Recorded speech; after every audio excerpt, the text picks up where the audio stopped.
Shalom, shalom. Peace, peace, peace to the gods, peace to the earth, and welcome to the Ascension. It's your boy Benaya. I want to start off by saying first, giving honor to the Most High Ahaya, or Yahuwah, God, giving respect to his son Yeshaya, Yahushua HaMashiach, who others call Jesus Christ, and giving respect to the Ruach HaKodesh, to the Holy Spirit, to the Holy Ghost, the Shekinah. What's up? What's good? So here we are again. I want to say again, secondly, welcome to the new subscribers. I appreciate y'all, and thanks for taking your time to park your car here and listen to a little boy like me. You know, it means a lot. But so we are here, and it's the Shabbat again, so Shabbat Shalom. And I want to get straight to it. I don't really have much to talk about, but I have a lot to say. So through the week, I told you I'm only going to talk when the Most High give me something to say. If you don't give me nothing to say, you're going to hear from me. You know what I'm saying? I'm not going to waste your time and my time. And some people teach religiously, out of religion. And so by the time last night came, by the time yesterday came, I didn't have a word.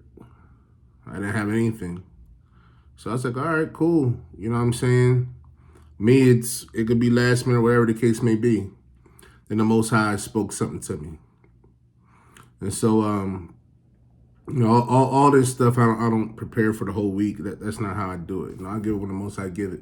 But he said that this is important. This is for somebody out there. And especially for those, or one of these. It's going to be for everybody. This is going to be a lesson on the ascension. This ain't back to the basics. This is going to be an ascended lesson. But stick around for the tail end, because this is for the teachers and for those who the Most High is given a task. As I was reading, it encouraged me. I might have been on this YouTube for a short period of time, but I've been on this walk and on this journey for a minute. And we all know it can get tiresome, especially, depending on what position that you're in. I was talking to a brother last week. I don't want to name drop. I was talking to a brother last week, and he said something that made a lot of sense to me. He said, just because we may be on different levels in this walk doesn't mean that it's a higher level or a better level. It just means it's a different level. We all might be on different levels, and I might be on a different level, and, we get caught up in man, like, oh, he's on a higher level, all this and that. It's just different. It's no better, it's no worse, it's just different. And a lot of people who the world would say, or who people in understanding would say are on higher levels, ask them if they feel higher. Because I guarantee you that butt kicking is even worse. It's even worse. It's not necessarily a better level. It's just a different level. And as you continue to grow and ascend from the darker veil, the darker forces, the other side don't want that. And by any means necessary to keep you where you are. And especially when you feel as though people aren't receptive or whatever the case may be. But let's get into the lesson. And if I were to title this, I'll call this The Sandstorm. The Sandstorm. Yes, The Sandstorm, The Spirals of Light, and Being Present. A lot of times we lose ourselves by not being present. And we'll get into what that means. But we're only going to use 3 books today. And we're going to start off in the Keys, the Book of Knowledge. Keys of Enoch, the book of knowledge. Let's go to the keys. Let's go to 310. The keys 310. All right, and that's gonna be page 433 in the keys. It talks about how the universe will be drawn into spiraling radiations of light. Spiraling radiations of light. And light will attach itself to light.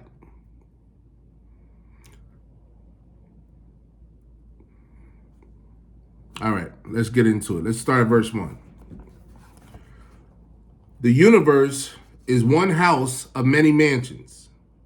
And Metatron explained to me that our entire universe is going through a vast leap into a new light creation, whereby the super galaxies, super spectrum galaxies, galaxies which are local universes, gas giant planets, and Earth-type planets will be raised to a new energy level.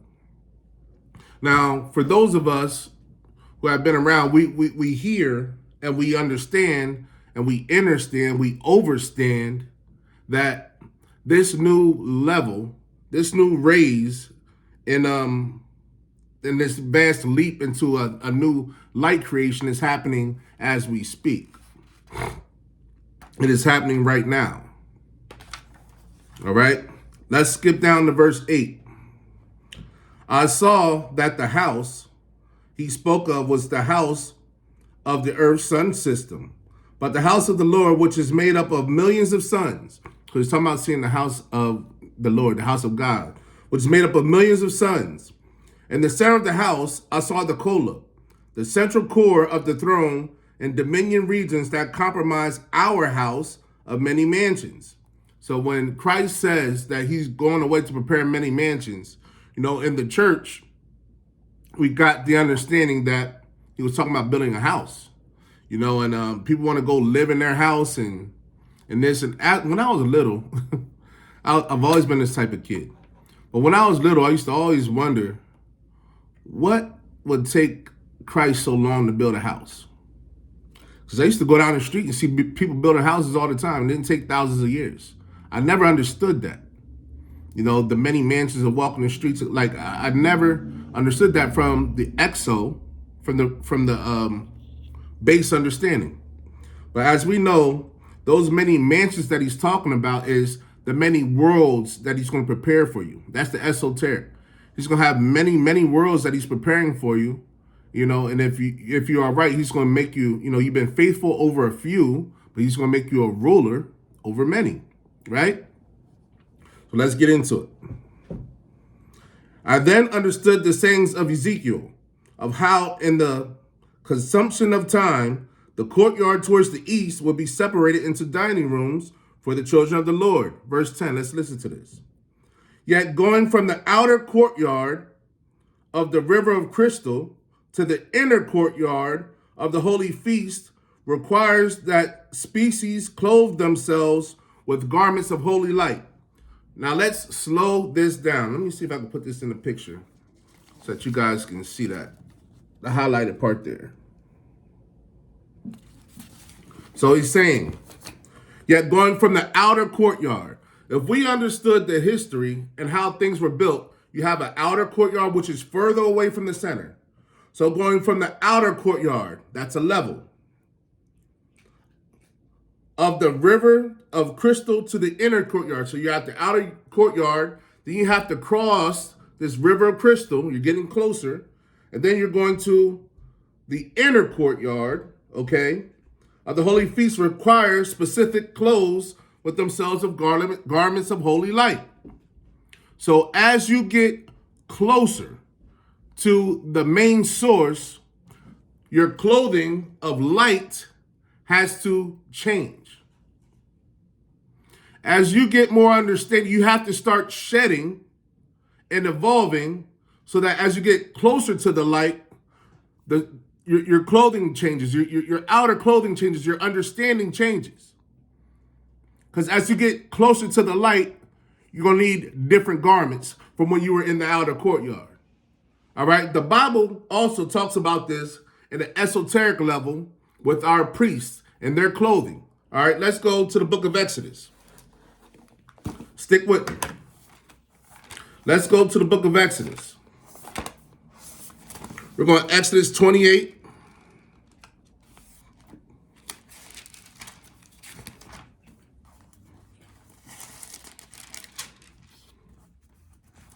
And 36, I'm pretty sure. Yes. Exodus 28. We're going to read verses 36 and 37. And thou shalt make a plate of pure gold, and engrave upon it, like the engravings of a signet, holiness to the Lord. And thou shalt put it on a blue lace, that it may be upon the mitre, upon the forefront of the mitre, it shall be. So even our priests had certain garments that they had to wear. When you were in the outer courtyard, you wore something different than when you were in the inner or the Holy of Holies. When you're in the Holy of Holies, it required more protection. And only certain people, certain priests could get there. They used to get to the point to where if you had any kind of sin on you, that they would tie a rope around you with the bell, and then they pull that rope, they know you dropped dead because you had sin on you. So as we get into the greater understanding, some of us right now are in the process of changing our garments spiritually, as to where we're getting closer and closer to that core, closer and closer to the Holy of Holies, closer and closer to the Father, as to where now we had to shed some of that clothing. You see, if some of us are still in religion, in order to get closer to the Holy of Holies, you have to shed some of that clothing. You have to shed some of that understanding. You have to shed some of that doctrine. Okay? In the same way, they broke it down to you in the Bible, that as you get closer to the Holy of Holies, your garment changes. Now let's go back to the keys. Verse 10, now let's read this again with understanding. Yet going from the outer courtyard of the river of crystal to the inner courtyard of the holy feast, requires species clothe themselves with garments of holy light. So as you get closer, you need to put on garments of holy light. The water described in this scripture are composed of spiraling radiations of light. So as you cross this river, or this spiritual river of Jordan, as you cross this river, you are crossing spiraling radiations of light. You are crossing understandings. And at the end of a program of creation, the gates of the heavens are open and the light radiations fill the houses. So the intelligence is quickened without going through the stages of hierarchical command. Some of you, your intelligence is being quickened without going through the stages of hierarchical command. How did David describe it? How did David describe it? Go to the book of Psalms. Psalms 119, verses 98 through 100. This is how David described it. Thou through thy commandments have made me wiser than mine enemies, for they are ever with me. Through his commandments, it made me wiser than my enemies, even though they always with me. I have more understanding than all my teachers, for thy testimonies are my meditation. What did David say? I have more understanding than all my teachers, for thy testimonies are my meditation. I understand more than the ancients. You might go to church and somebody been in that church for 50 years. David said, I understand more than all my teachers, and I understand more than the ancients. I don't care how old you are, because I keep thy precepts. Well, it's the same thing in the keys. So the intelligence is quickened without going through the stages of hierarchical command. I didn't have to sit as an apprentice for 10 years. I didn't have to be a deacon for 15. I didn't have to be the youth pastor for 20. No. Because my intelligence has been quickened. David said, I understand. My understanding is more than the teachers. I have more understanding than all my teachers. For thy precepts, for thy testimonies are my meditation. I understand more than the ancients because I keep thy precepts. Boy, I've been preaching this Bible more than since you've been born. So that means absolutely nothing. And for some of us, we are going through a stage as to where everything is being quickened and we are quickly changing into different garments of light. You are quickly changing into different garments of light. Let's go to verse 22. 3:10:22. And then we're going to get out this book. Metatron showed me how this model of evolution was completed and stored within the sacred space of eternal memory. Moreover, I was told how our house was prepared when they say, yeah, I'll just say Yahuwah, took counsel to make paradise in the lower heavens.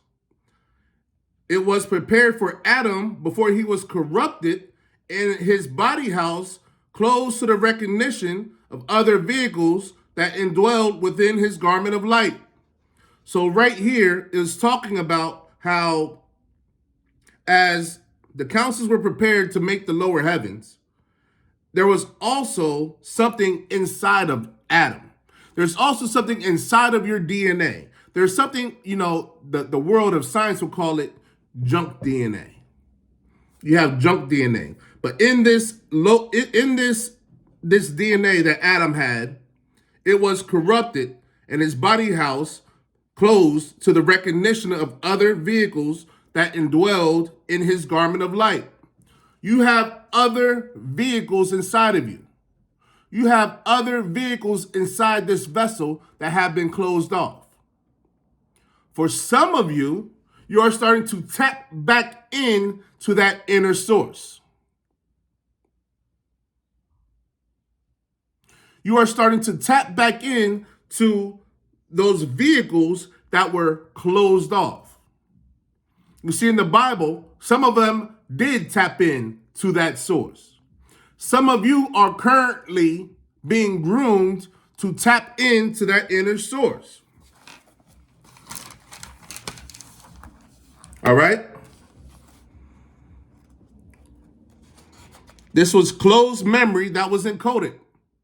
Stuff that was already encoded in you that was closed off.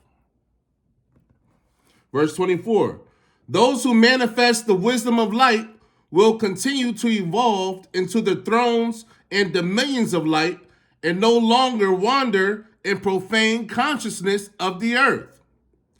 Those of you who will manifest this wisdom, those of you who tap in and manifest that wisdom, what does it say will happen? That wisdom of light will continue to evolve into the thrones and dominions of light and no longer wander in profane consciousness of earth. What does profane mean?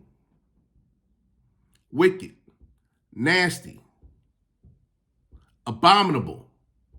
The consciousness of earth, caught up in these earth things, in the earth understanding.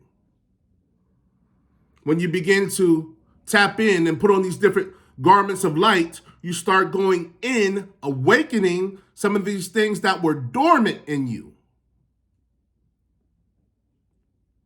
Getting your Christ consciousness. Really becoming God body. Awakening. Resurrecting. However you want to call it. Ascending. Tapping into self.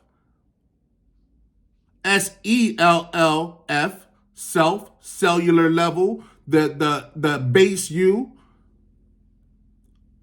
Tapping into your atom, your base level you. There was some stuff in you that was encoded. When you get into biology, when you get into understanding, and when you get into cellular level of things, some things have something called a time release. We understand that through medicine. time release medicine, right? But other things, as the Most High will put it into you, it's not necessarily time relief or time release, but it's timed release. Meaning that when you get to a certain time or a certain level of understanding, it will release. And it says it right here in the scriptures, that those who manifest the wisdom of light will continue to evolve into the thrones and dominions of light and no longer wander in profane consciousnesses of the earth. I, all praises, no longer wander in profane earthly consciousness. Because to be wise in this earth is foolishness. Now, I know some things, I know some stuff, but I don't know who's on Basketball Wives.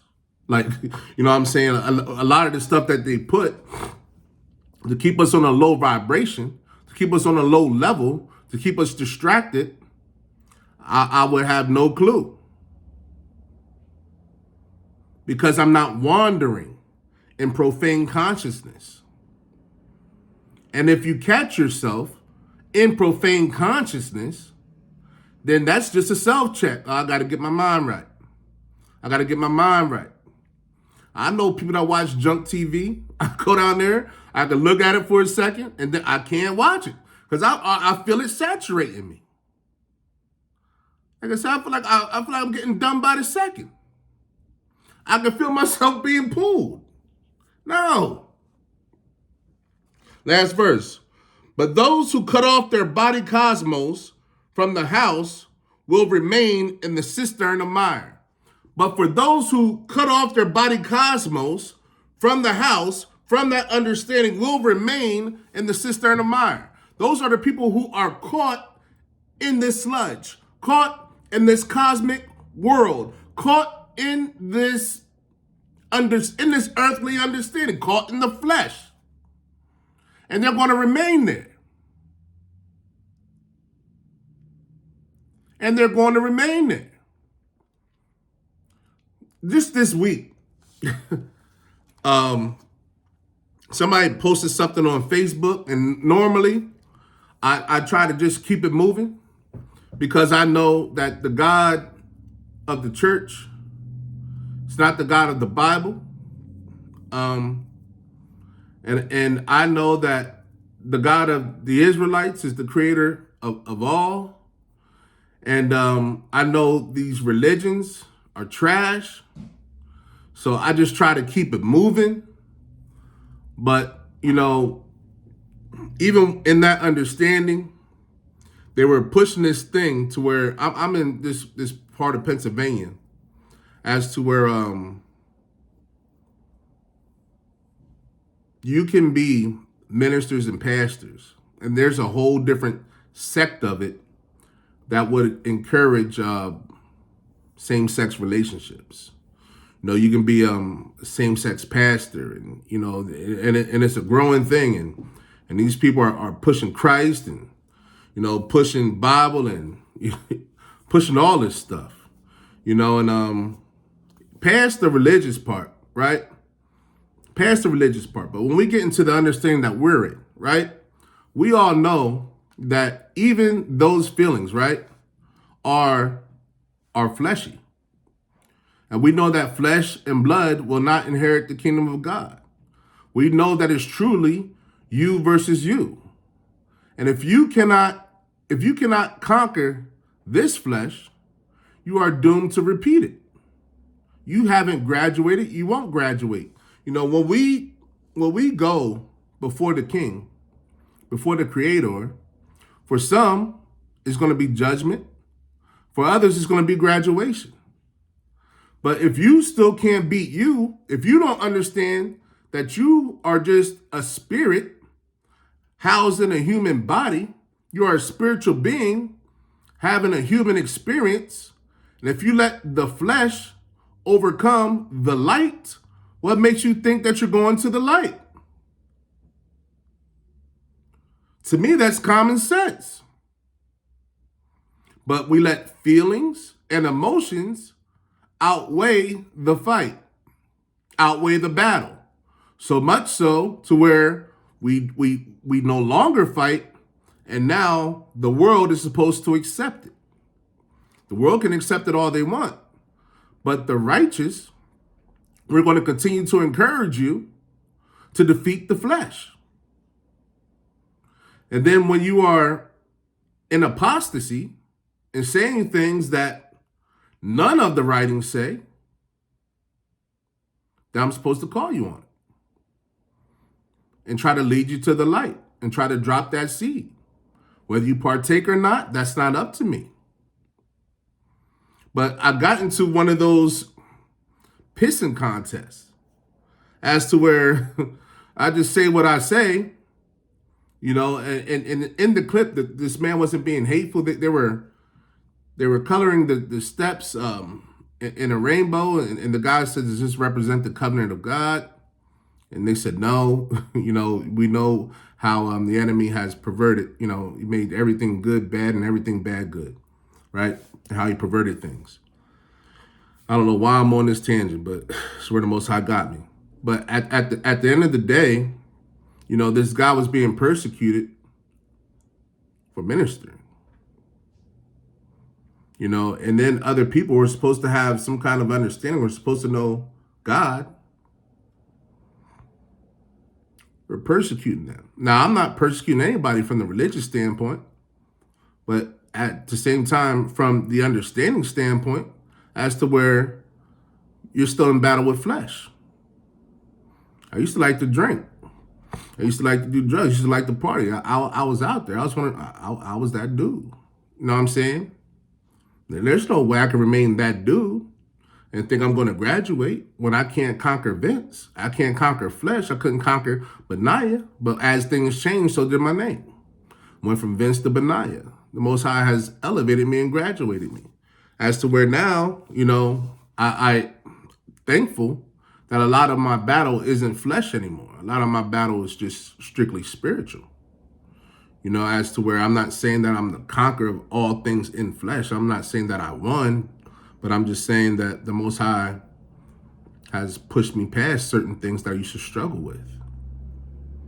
You know? And that's all. So when you see our brothers and our sisters still going through that, we minister. You drop the word and let them understand that it's just a fleshly battle. And in order to see the Father, flesh and blood, you won't be able to do it. You know, you're going to have to repeat this process, repeat this cycle. You know, and unfortunately, you know, they're living in delusion. And they are the ones who remain in the cistern of mine, who refuse to cut off their body cosmos from the house, from the understanding. It's a no, this is who I am in the flesh. I'm going to remain in this flesh. And this is it. Take it or leave it. I ain't got to take nothing nor leave nothing. You got to take it or leave it. You know what I'm saying? Got nothing to do with me, partner. All right. But all this is with love. I'm not mad. I'm not mad. I just have a job to do. And my job is to try to make sure that I see the Father, right? And then I was also called to drop some jewels along the way so others can go see the Creator, the Father, the Mother, everybody. All right, we're going right now. We're going back into the Sefer Yashar'al, page 231.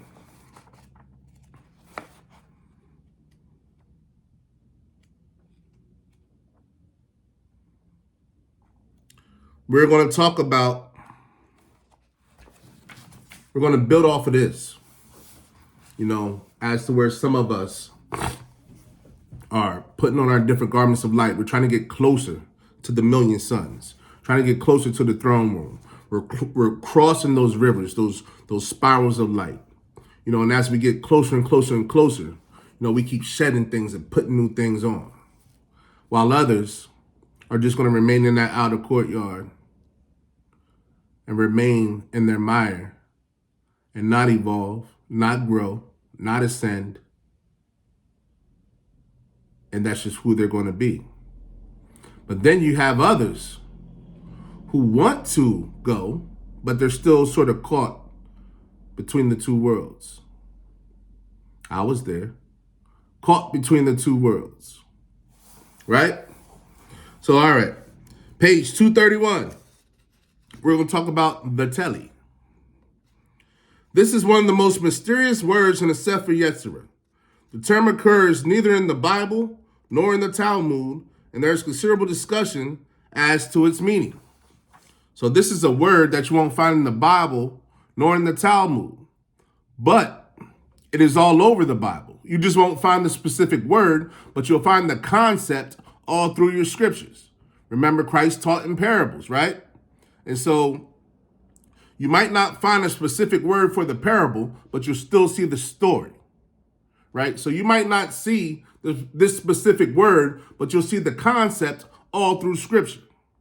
Again, this is esoteric. This is higher level understanding. If you, that ain't the word I hear. All right, brother. Okay. The only place where we find a similar word is in a singular reference to a weapon, where Jacob told Esau, take your instruments, your telly, and your bow. Some commentaries interpret the telly here to be a kind of sword, and it is given this name because it hangs from one side. Others say that it is a quiver in which the arrows are piled. So one understanding of this telly, it can be a weapon. The term, however, appears more suggestive of a kind of bola. This is a line with a ball at the end, used to ensnare animals. It will be called a telly because the ball hangs from the line.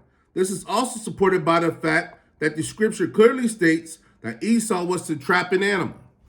So we have a weapon that hangs, a hanging weapon. According to many Kabbalists, the telly, and don't get scared of the word Kabbalist. All that means is it's our oral tradition passed down. That's all that means. You're still in Hebrew understanding, right? It's just the oral tradition that was passed down. Not everything could be written in books, because if you have any kind of history, you know what they did to our books. They burned every book that we have, and the rest of them are under the Vatican or buried somewhere, right? And so in order to encode and keep our information, we gave it verbally. We come from an oral tradition. That's why a lot of our records aren't written that are truly older, because we spoke them. All right? The telly mentioned here in the Sefer Yetzirah is an imaginary axis around the heavens, around which the heavens rotate.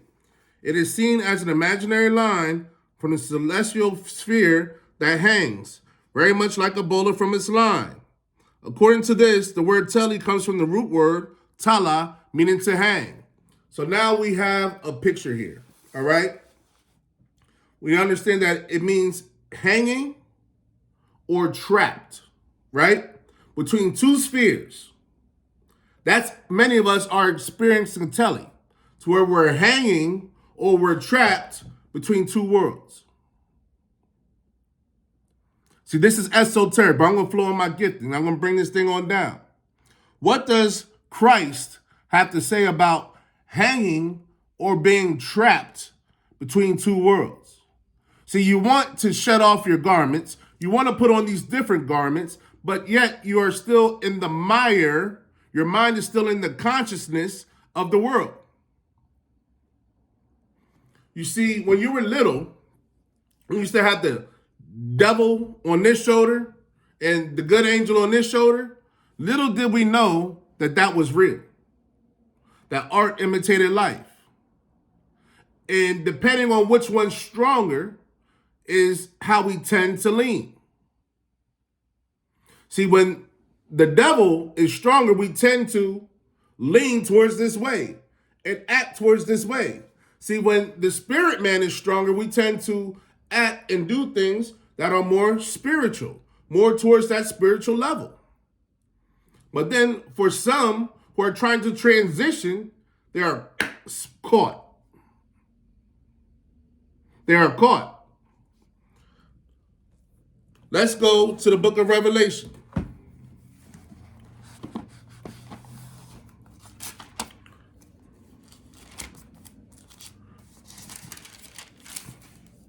Revelation 3.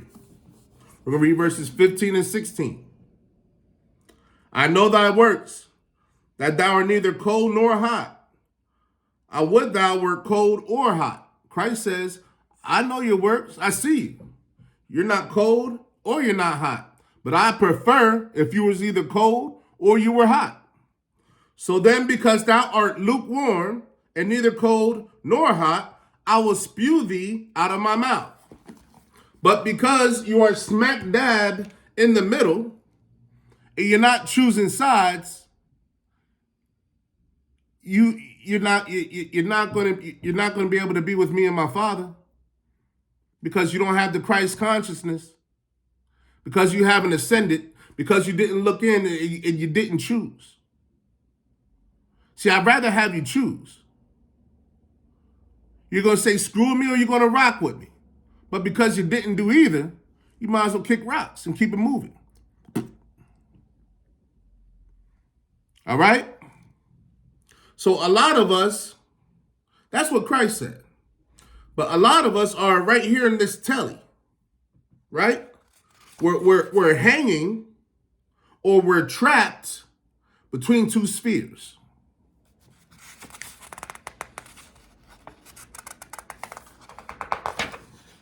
I'm gonna go to this. I'm gonna move up a couple pages. Listen to this. The nodes of the telly are the points to where two divergent orbits meet, the physical and the spiritual worlds. So these 2 points are the physical and the spiritual worlds. And it can be looked upon as 2 divergent orbits. The telly would then represent the nodes where the physical and the spiritual meet. The telly will represent the nodes to which the physical and the spiritual meet. Listen to this. The storm wind hangs between the 2 arms of God like an amulet. So these 2 worlds, he says everything in between is the storm winds. And it hangs like an amulet. So when you're in between this physical world and the spiritual world, you are in the storm winds. And you're being swayed and it's hanging. Christ called you lukewarm. The Most High says that you're in the midst of the storm.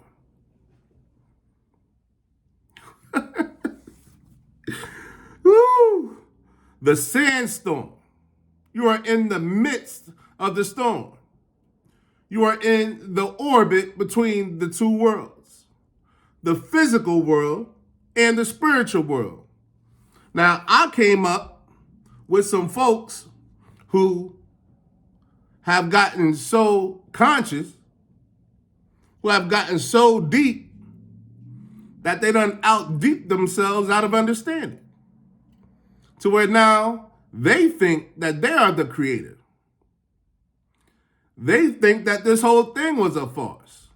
As to where now they have no understanding of anything higher than them. They've been here since the universe. They are the universe. I can understand some of that, but for you to not understand in any kind of divine or supreme consciousness, you are on drugs. How can intelligence spew from which intelligence never came? How can understanding come if nothing was ever understood? So you made this? You are the creator of things, but you are not the divine. And that's the slippery slope. Because now you still have people who, quote unquote, have understanding, and it's not between the physical and the spiritual, but now they're to the point to where they're like the gods of old. As to where Pharaoh said, I am God. Now Christ says that we are gods in a type of understanding that yes, we are gods, little gods. But we know that we're not the creator, right? But now you have people on the other side of the spectrum who've gotten so deep that they lost.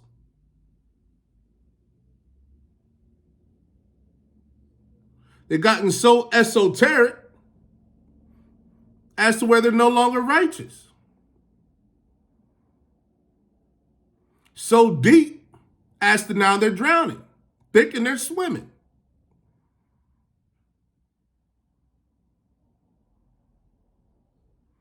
So gone, so as to somebody where they can't even witness.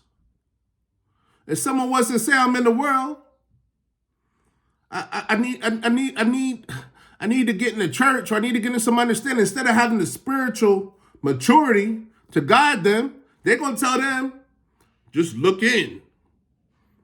I'm like, nigga, I've been looking in my whole life. That's why I'm in this situation. You can't tell somebody who out there about to blow their brains out to rely on you. Just no. Christ said, you have to school these people. You have to guide them along the way. They don't like them. They're about to blow their brains out. They're looking at you because they think you have some kind of understanding, some kind of truth. And you tell them to count the stars. We lost. And we're not witnessing. People got to start exo before they get eso. How can you guide somebody to the Creator? If you're in this situation, how do you guide someone to the Creator? What are you going to show them? How are you going to witness? And for those who are caught between the telly, caught in the sandstorm, you got to choose. You got to choose. You got to.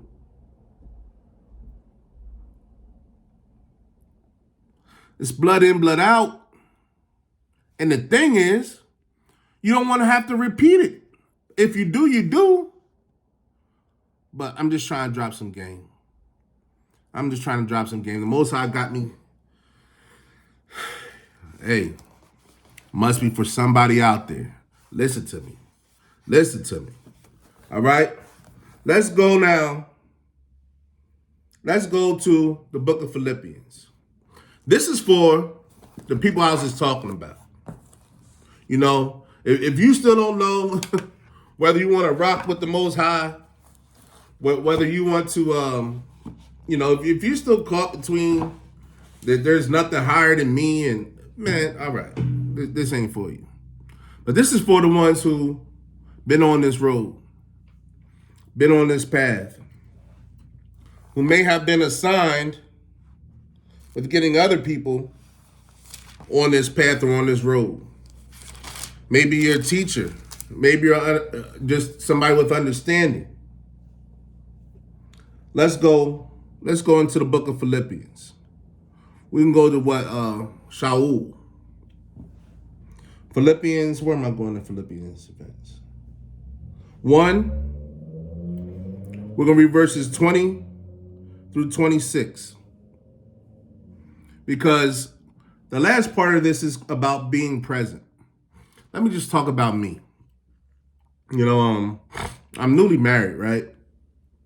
And my wife said something to me a few months ago that I didn't even realize I was doing. I'm a preacher's son, right? And so I was raised and I was groomed to just think about this world after. This life ain't important. You just think about the afterlife. And so during that time and how I think, I always I never feared death. Almost to the point to where I look forward to it. To where I welcomed it. And then when you constantly think that way and you constantly project that way. My wife was saying that we lose the fact that, but you are here. So while you are here, I need you to be present. I don't want you to always constantly talk about when you're not here. The Most High sent you here and you're with me. I need you to be present in those moments, present in those times. Because to me, this whole world is vanity and foolishness. But she's right. I have a daughter that I have to constantly be present for. Here in this moment. Not just thinking about when I go, but here in this moment. Like my soul desires nothing else, nothing more than to leave. But that's not where I'm at right now. He has me here. So while I'm here, I need to be present in here, right? So Paul was having these same struggles that a lot of us who are in some understanding and have the understanding, we just want to go back to the light. We just want to go to our celestial home. And there's nothing wrong with having that desire, but there's something very wrong.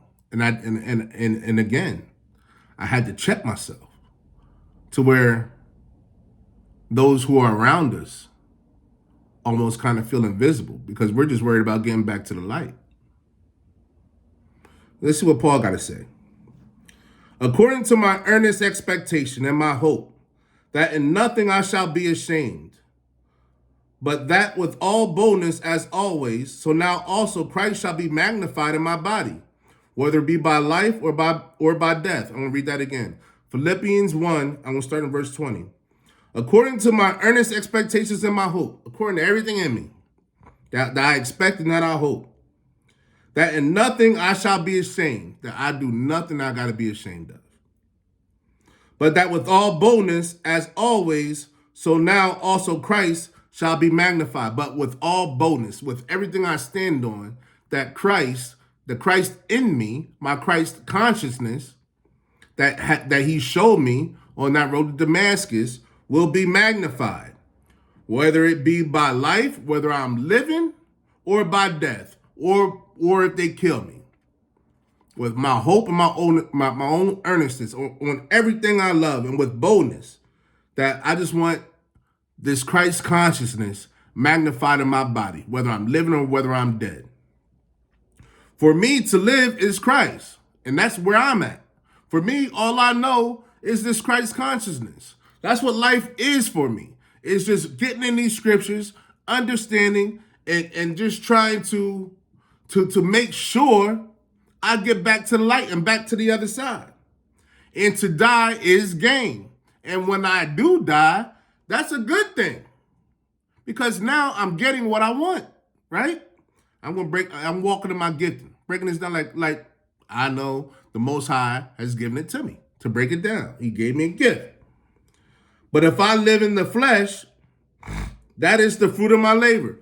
But if I live in the flesh, this is the fruit of my labor.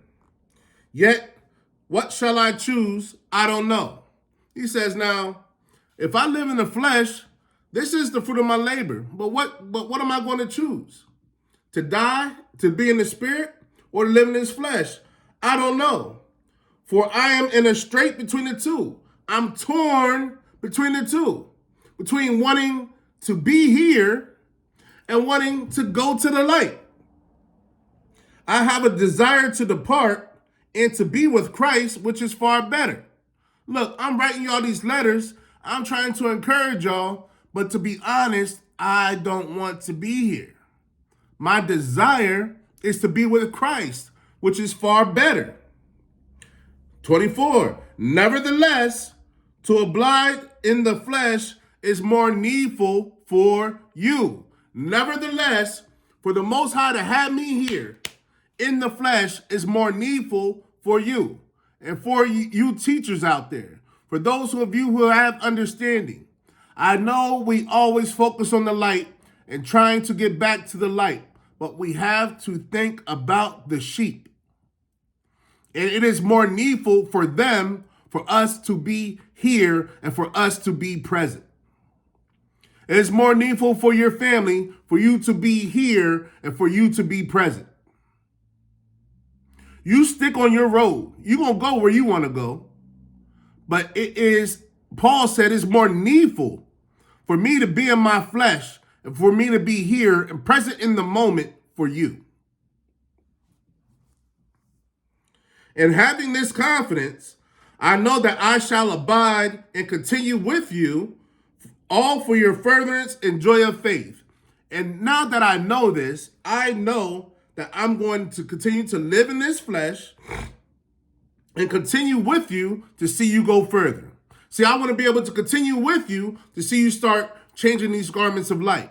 I want to start to continue with you to see the joy that you're having as you're growing, as you're ascending.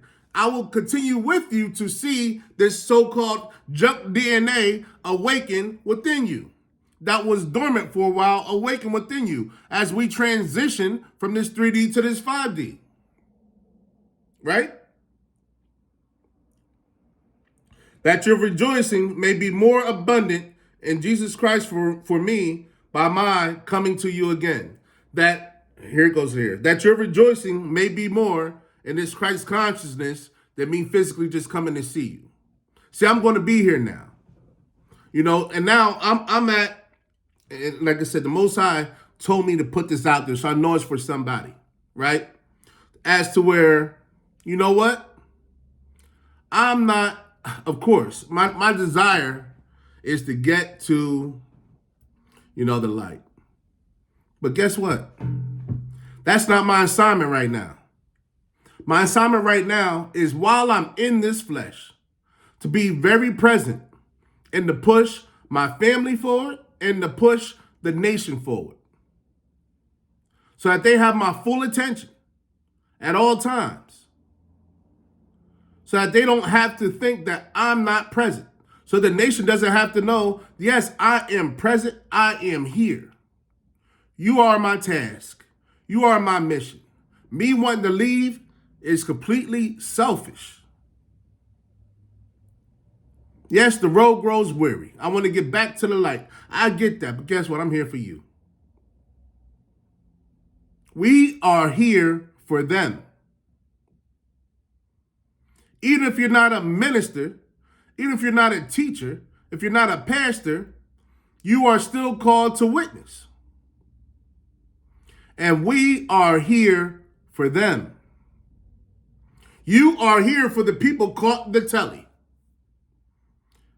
in between the worlds, in between the arms of God, that the Most High said is the storm.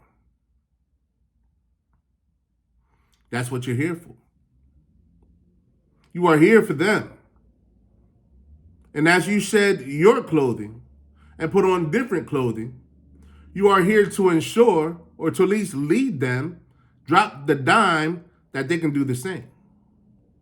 And you're supposed to revel in it. For this is the day that Yahuwah has made. I will rejoice and be glad in it. Can you rejoice and be glad in anything that you're not present in? See, and those of you know that when we teach this word, half of the time we minister to ourselves again. Because when I was getting into this, I was talking to Vince. I was talking to Benaiah.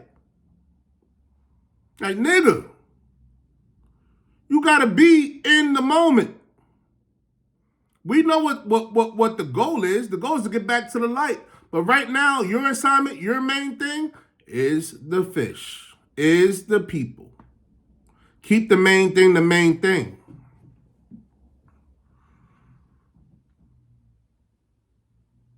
When, back in the day, right, I used to not like taking money from people. I used to have my own money. I didn't like taking money from people, right? And so a gentleman tried to give me like some money. Man, I'm like, I don't need your money. He said, oh, so you that type. So what you mean? So you're a blessing blocker. I said, what?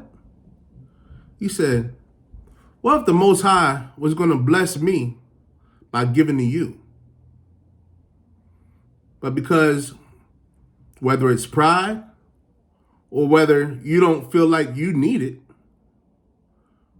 you want to deny me from getting what's mine. And I never looked at it like that. I said, I don't want to block nobody's blessings. I don't want to block nobody's blessings. I said, I'm sorry, give it here. I'm sorry, give it here. But sometimes with our desires to reunite with the Father, we're becoming blessing blockers. As to where, like, I didn't want to respond on that Facebook post, but maybe it wasn't for them. Maybe it was for somebody else to read and get that understanding. You know, they can argue, they can fight all day till they blue in the face. Blue, purple, red, and yellow. I don't care. But I was compelled to say something. Because now that we have understanding, we can't be blessing blockers. Sometimes we don't want to open that can of worms. Open it with love. Because it's not about you. You can't be a blessing blocker. All right? And I'm going to go to this one last story just because I like it. We're going to the book of Jonah.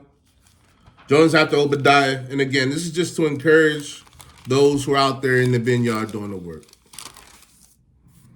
Now, keep in mind, Jonah, right? When we get into the book of Jonah, we're going to read Jonah chapter 4. All right? But remember, Jonah got sick of doing the work. You know, he got tired of the people, so much so that Jonah, you know, he wanted to commit suicide. You know, people don't, when you read the Bible and religion, you don't have the understanding. If you was on a cruise ship, right? If you was on a big boat in the middle of the sea and you jumped off the boat, that's committing suicide. That's an act of suicide, right? You know ain't nobody gonna save you. You know you can't swim at 2,000 miles. You know, you was done with it. We all know that a lot of our ancestors were already here, but we know that some people did come over on the boat. And for some of them, a life of slavery was unimaginable. They couldn't deal with the thought. So what did they do? They jumped off the boat. They said, I'd rather die. You know, and then live a life of slavery and a life of bondage. They jumped off the boat. But somehow, when we get in the Bible, Jonah was so sick of ministering, trying to help people, feeling like he was talking to a wall. He was on that boat, and Jonah jumped off the boat. He said, man, hell. He said, I'd rather die than go back and have to minister to these hard-headed Negroes, these hard-headed people. I'd rather die. And he jumped off the boat. The Most High said, you ain't getting off that easy. Now, the exoteric understanding is he sent the fish to swallow him up. He wouldn't let Jonah kill himself. And what did the fish do? Kept him in there for 3 days and 3 nights and spit him up where the boat was going to take him anyway, right on the shore. He said, go finish my work. And a lot of us tried to walk away from this thing. What the Most High do?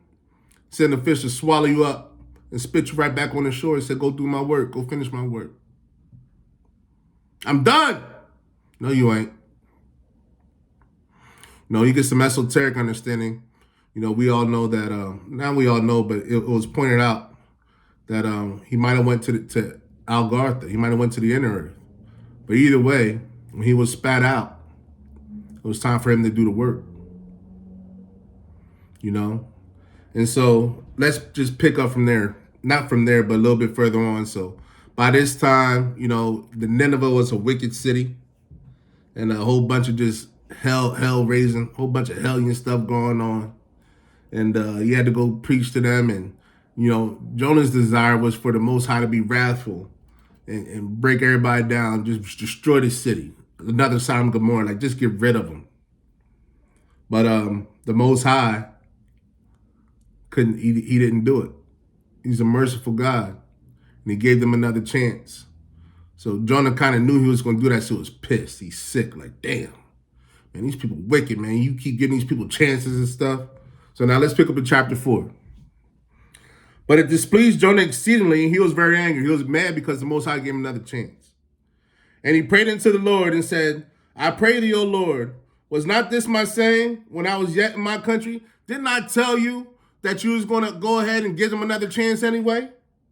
Therefore I fled before unto Tarshish, for I knew that you are a gracious God and merciful and slow to anger and of great kindness and repentance thee of evil. See, I knew you was going to save them. I knew it. That's why I didn't want to do it. You keep giving these people chances. Like these people keep playing around. I knew you was going to do it. That's why I didn't want to do it. That's why I tried to jump off the boat. And here you go again. Because I know what kind of God you are. I know that you're a gracious God. I know you're merciful. I know you're slow to anger. I know you have great kindness. And I know you offer repentance to thee of evil.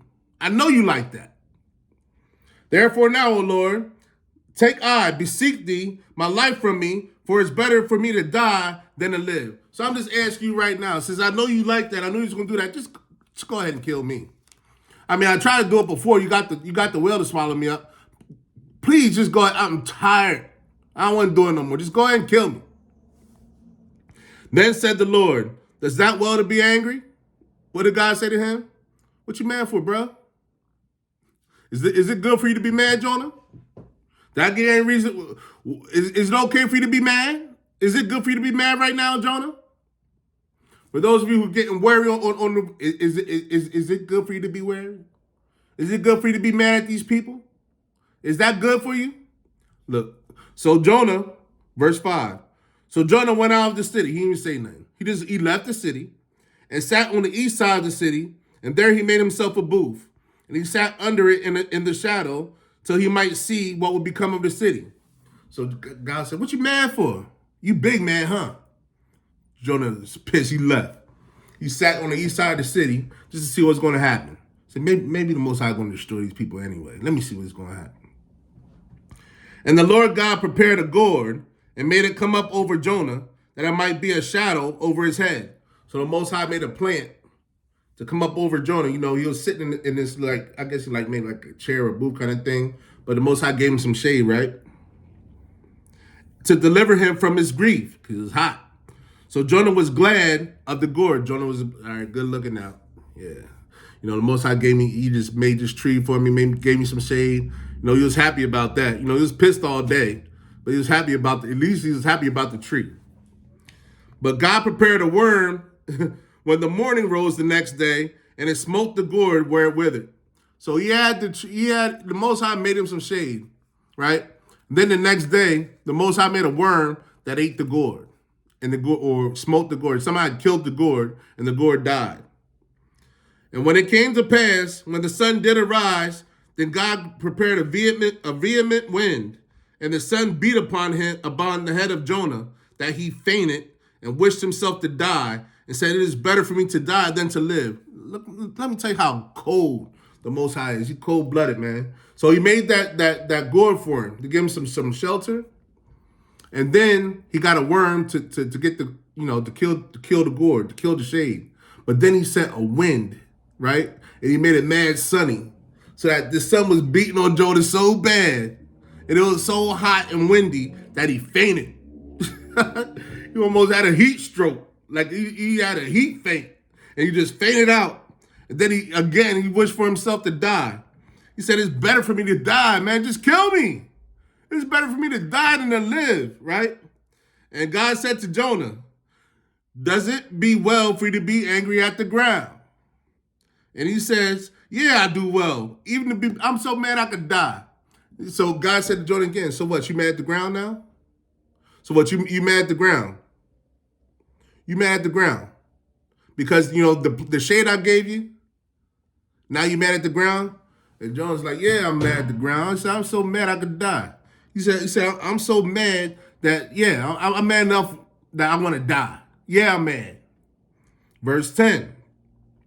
Then said the Lord, thou hast pity on the ground for which thou hast not labored, neither madest grow, which came up in the night and perished in the night. He said, so you mad at something that you didn't plant, you didn't grow it, It came up overnight and it died in the night. And you mad at that? And then, should I not spare Nineveh, the great city, whereas more than 6,000 persons that cannot discern between their right hand and their left hand? So you mad at the ground, but should I not have mercy on Nineveh? You know, you wanted me to have mercy on this gourd so it could keep you with some shade. You know, you was mad at the ground. You pissed off because your shade done went. You know, it got so hot you passed out, and now you're pissed. You wanted me to keep the shade up. Yeah. Might as well just kill me then. So shouldn't I have that same mercy on the 60,000 people that live in Nineveh who don't know their right hand from the left? They walking around like cattle. They don't know nothing. I was supposed to preserve the gourd, but kill the children, but kill the people.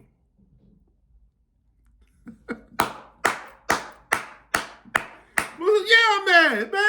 Why you take my shade away?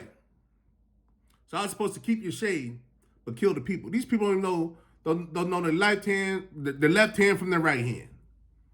And I sent you there to talk to them, but I was supposed to kill them. Listen, these people, Benaiah, don't know their left hand from their right hand.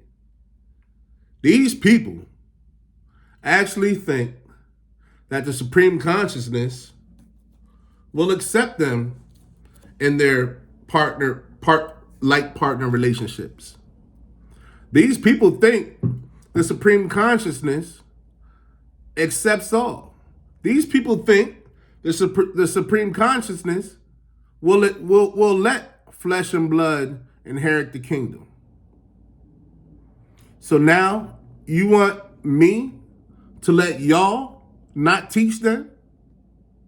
You want me to let y'all not labor in the vineyard? You want me to let y'all quit and give you rest? Oh, you big man, huh? You must be crazy. We just like Jonah. We just like Paul. You want to get to the spirit realm so bad that you're actually neglecting what you were sent here to do. You're actually not being present in the very moment. We have some people who are in the telly. They are caught between the physical world and the spiritual world. They're like cattle, just wandering around. Don't know their right hand from their left hand. Don't know their nose from their butt. And you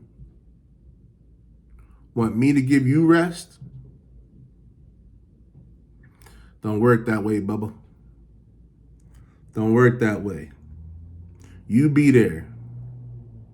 And you be there for them for when they start crossing that river, the spiral of light, and they have to start shedding their consciousness and regaining some different consciousnesses as they get closer to the inner court and they get closer to the throne.